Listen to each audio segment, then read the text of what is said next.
వీలైతే లైక్, కుదిరితే కామెంట్ పెట్టండి. ఇలాంటి ఇంట్రెస్టింగ్ బ్రేకింగ్ బిగ్ న్యూస్ మాకు తెలిసిన వెంటనే మీకు తెలియజేస్తాం.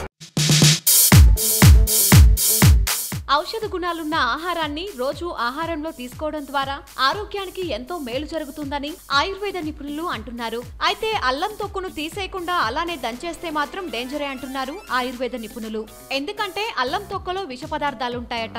ఇవి ఆరోగ్యానికి అంత మంచిది కాదని, అందుకే అల్లం ఉపయోగించేటప్పుడు తొక్క తీసేయడం చాలా మంచిదని వారు చెప్తున్నారు. ఆకలిలేమి, వేవిల్లు, అజీర్తి వంటి రుగ్మతలను తొలగించుకునేందుకు అల్లం యాంటీ ఆక్సిడెంట్ గా పనిచేస్తుంది. తద్వారా ఆయుష్ను పెంచుతుంది. అల్లం కంటే సొంటిలో ఎక్కువ ఔషధ గుణాలున్నాయి. అల్లం జ్ఞాపక శక్తిని పెంచుతుంది. ఉదరపేగులో చేర్చే క్రిములను నశింపజేస్తుంది. అలాగే లివర్ ను శుభ్రపరుస్తుంది.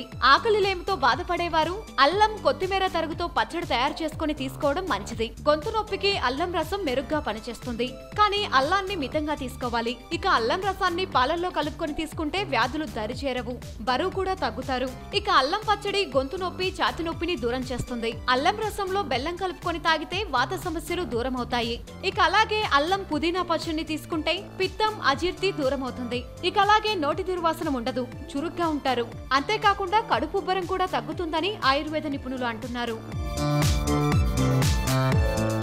ఇక్కడ కనిపిస్తున్న సబ్స్క్రైబ్ బటన్ ని నొక్కి సబ్స్క్రైబ్ అవ్వండి. అండ్ ఇంకో విషయం, పక్కనే ఒక గంట సింబల్ కనిపిస్తుంది కదా, దాన్ని నొక్కారనుకోండి, మేము చేసే వీడియో అప్డేట్స్, నోటిఫికేషన్స్ అన్నిటితో మీ డివైస్ లో